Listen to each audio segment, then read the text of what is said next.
Hello and welcome back to the TV Show Club, a club where we talk about TV shows that we've been recently watching, viewing, enjoying. Let me know what you've been watching in the comments below, and if you've seen what I'm about to talk about, then let me know what you thought about it. After episode 4 of Ahsoka, we all knew that episode 5 was going to be something special. The fact that it was getting a theatrical release, Hayden Christensen being at the end of episode 4, my hopes were high, but regardless, it blew every expectation I had out of the water. This might single-handedly be the best hour of Star Wars content we've got since, I would say, the prequels. Since Revenge of the Sith, this is the best hour of content we have ever got. From start to finish on every single level, this episode delivered. Dave Filoni has just, oh my god. Getting to see Anakin, who also has like the memories of Revenge of the Sith, but still being Anakin and not Vader, is something I don't think I ever thought I would see. Getting him interacting with Ahsoka at that age as well, that was brilliant. Having Hayden Christensen sort of flex his sword abilities, getting him with a saber doing what he does best, especially from what we saw in Revenge of the Sith, it just shows how little we have got from saber fights,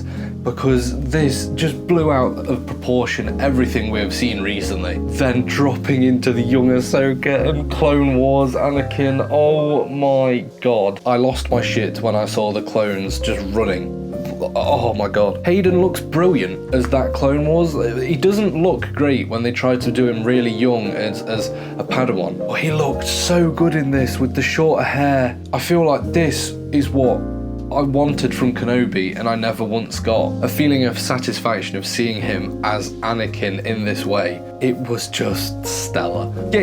Oh my god, and then as well, getting to see one of the Maul troopers from the Mandalore War. I was like, what? Getting to see Anakin be like, I don't know this battle, and it's like, yeah, you were meant to be there, but you didn't, and this was the point of where you were turning. Was there other things I wish they'd done? Yeah, I kind of wish we got the Mustafar Ahsoka scene. That would have been incredible. Potentially more with Vader, but at the same time I'm not angry about that because I loved seeing Hayden. And then this whole fight between Ahsoka like getting the red eyes and the Sith eyes and him becoming the Vader. Oh my god, the transitions when it kept flicking between Vader and showing him as Vader and then himself, that was crazy. That was oh my god. Getting to see Rex, a live action Rex.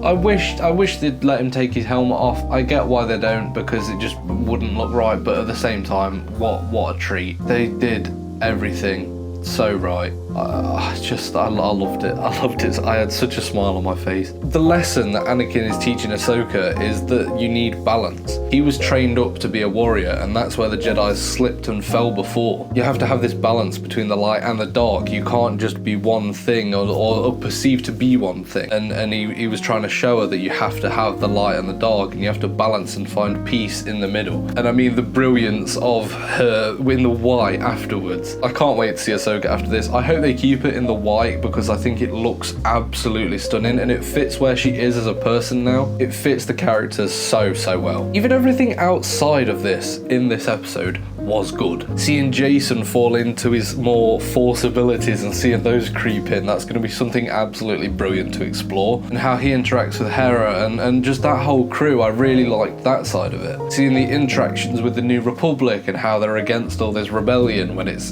good rebellion. And then the space whales and Ahsoka interacting with the space whales into hyperspace. Next episode is going to be crazy for a whole different variety of reasons. We're going to potentially get Thrawn or Ezra, or we're going to see a new universe. We've never seen a new universe in Star Wars.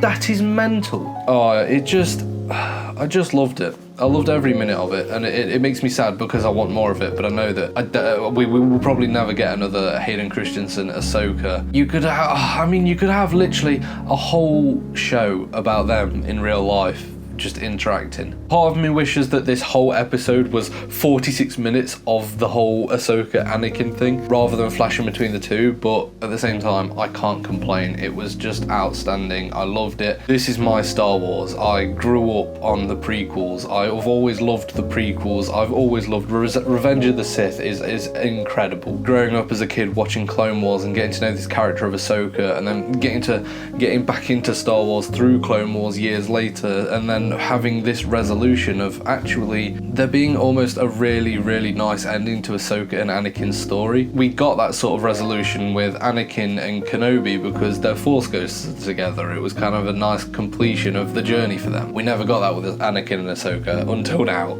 It's just beautiful. Oh my god, I loved it so much. Anyway, yeah, let me know what you thought about this episode in the comments below, and I will see you next time on the TV Show Club.